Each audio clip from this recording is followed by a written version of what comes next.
The war between Drake and Kendrick Lamar has officially escalated beyond music. In a shocking development, Drake is now using the legal system to demand a paternity test for Kendrick Lamar's children. This is no longer a diss track allegation. It's a formal legal demand submitted in a federal court case.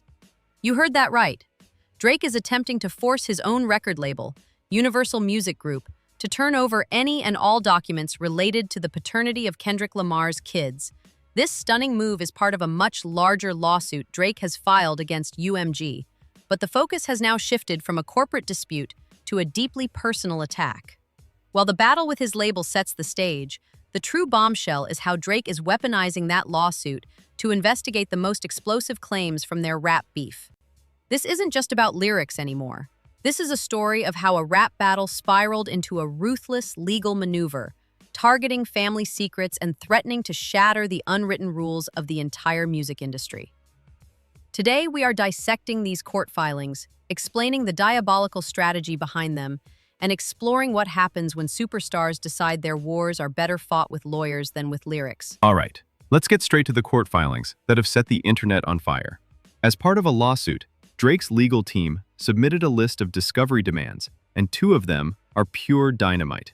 Document request number 51 asks for all communications and documents UMG has concerning Dave Free, his relationship with Kendrick Lamar, and, incredibly, Kendrick Lamar's children from 2019 to the present.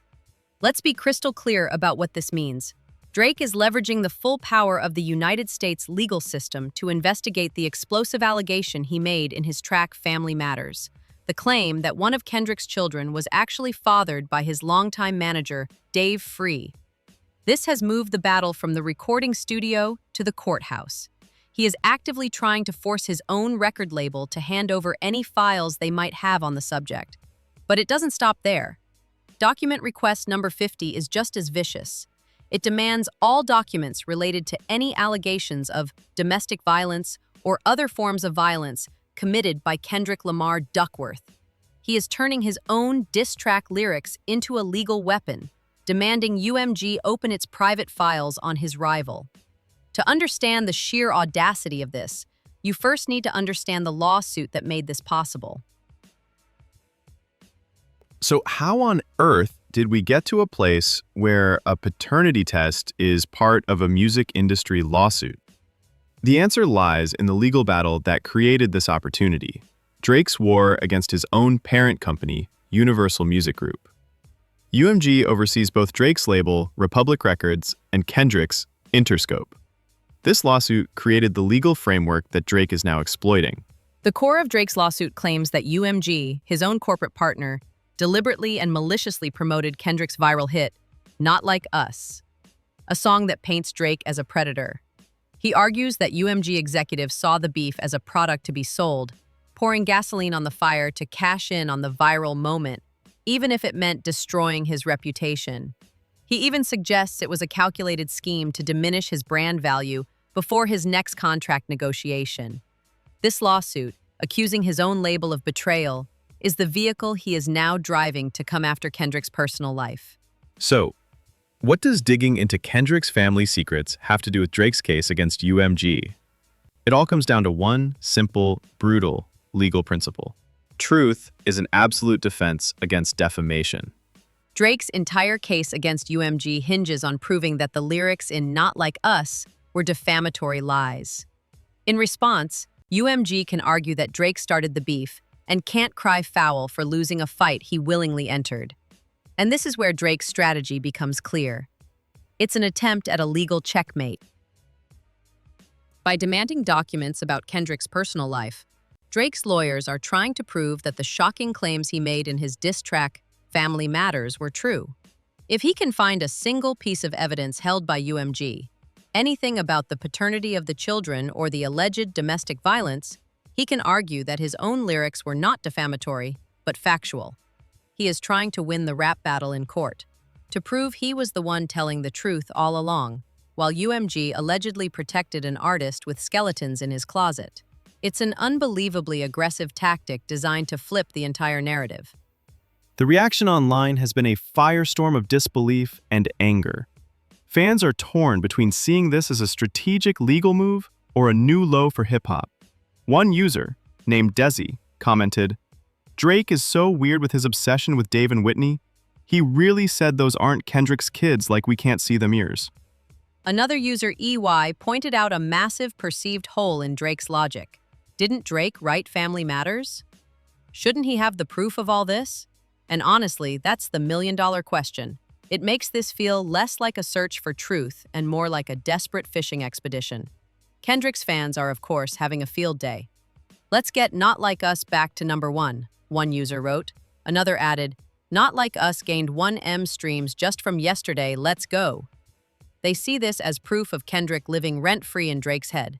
Meanwhile, even some of Drake's own fans are bewildered, with one commenting, "As Drake's fans, we know that Kendrick won, but nah, man, why is Drake making it worse now?" This entire saga has become a cultural Rorschach test, and right now the image is looking ugly for everyone involved. As you'd expect, Universal Music Group is hitting back hard. In its court filings, UMG's lawyers blasted Drake's requests, calling them a transparent attempt to use discovery to harass UMG, and a petty abuse of the legal system driven by a personal grudge over the rap battle. UMG's position is simple. Their global executives are not in the business of micromanaging rap beefs. They argue the idea that they would try to devalue their own nine-figure investment in Drake makes no sense. The tension is escalating. When Drake's team demanded to see Kendrick Lamar's full, unredacted recording contract, UMG sent back a version so heavily blacked out that Drake's lawyers called it unreadable. It was a wall of black ink. UMG claims it's protecting sensitive trade secrets, but the message is clear. They are not playing Drake's game and will not be forced into litigating a rap beef. Make no mistake, this legal maneuver is bigger than Drake or Kendrick. It has the potential to permanently alter the music business. For decades, diss tracks have been a celebrated part of hip-hop culture. But this case completely blurs the line between artistic expression and legal discovery. If Drake succeeds in using a lawsuit to legally investigate the subject of his diss lyrics, how will labels handle beefs in the future? Does every diss track now come with a team of lawyers and a multi-million-dollar risk assessment? This case is forcing a conversation about where an artist's creative freedom ends and where a fishing expedition for personal information begins. It puts a glaring spotlight on the conflicts that arise when feuding superstars are under the same corporate umbrella, potentially reshaping artist contracts and the unwritten rules of hip-hop for generations. In an unprecedented move, Drake has escalated his war with Kendrick from the recording booth to the courtroom, weaponizing a corporate lawsuit to target his rival's most guarded family secrets. On the surface, it looks vindictive and desperate, but beneath it lies a calculated legal gambit to prove his own vicious attacks were fact, not fiction, as part of his larger war against Universal Music Group. UMG is firing back, portraying Drake as a sore loser abusing the courts because he couldn't win on wax. This legal battle is still in its infancy, but the lines have been drawn. This is shaping up to be one of the most consequential and ugly legal battles in modern music history. A complex story with no clear heroes, only powerful people fighting over money, reputation, and control. So, I have to ask you, what do you think of this? Is Drake a strategic genius playing 4D chess against the system? Or is he a sore loser going way too far by dragging children into a rap beef? Let me know your honest take in the comments below.